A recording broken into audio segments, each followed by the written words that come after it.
Dans la salle de contrôle, le temps semble s'être arrêté. Rizli Seril était encore pêcheur au moment de la construction de la centrale dans les années 70. Aujourd'hui, il est le gardien de ce vestige du règne de Ferdinand Marcos.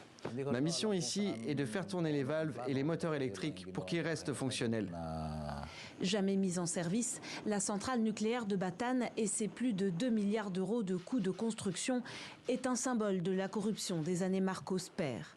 Désaffectée après le renversement du dictateur en 1986 et le choc causé par la catastrophe de Tchernobyl, à défaut d'énergie, la seule centrale nucléaire du pays produit de l'activité touristique. Il faut actionner ces interrupteurs pour que le contact reste fluide. Situé à 80 km à l'ouest de Manille, le site est particulièrement exposé aux séismes et aux éruptions volcaniques.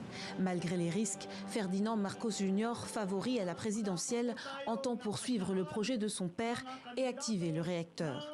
Le candidat affirme vouloir réduire les prix exorbitants de l'électricité aux Philippines, issus d'un charbon polluant et largement importé. Il y a eu beaucoup de projets pour ce site, comme celui de le convertir en usine de gaz naturel ou en centre de données, mais cela n'a pas abouti. Tant que la centrale est utilisée, quelle que soit leur décision, je ferai avec.